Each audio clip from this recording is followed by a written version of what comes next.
We're live from the NASDAQ market site here in Times Square. Well, earlier this week, the Biden administration announced that it is granting temporary legal status to hundreds of thousands of Venezuelan migrants. All Venezuelans who arrived in the U.S. before July 31st can now stay and work in the country for at least 18 months. The move is intended to ease pressure on both the border and cities hosting asylum seekers.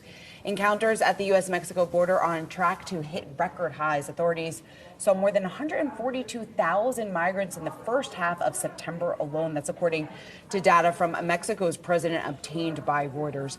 Here with more on why this is worth keeping on your radar, we want to bring in Yahoo Finance's Rick Newman. And Rick, obviously there has been a massive focus on this, but talk to us just about the significance of this and the potential implications of what this could mean.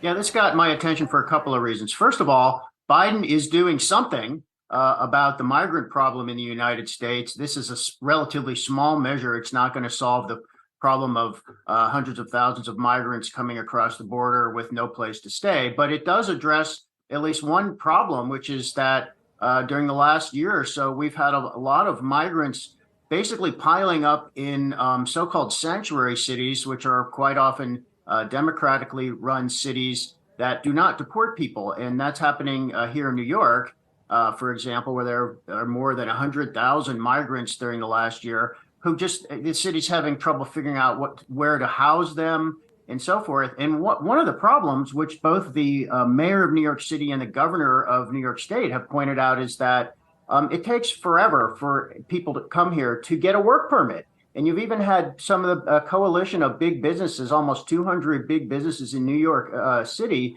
saying to the Biden administration and to Congress, could we at least do something so that these people can go to work? Because they show up here often without much money.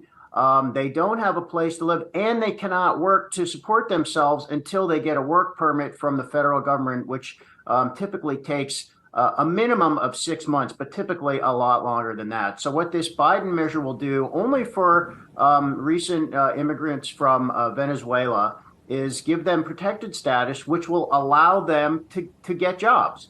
So this does not address migrants from a lot of other countries that are here, but it does address a small part of the problem. And it is a way to at least allow people to start working, contributing to the economy, and getting some money they can use to pay for themselves.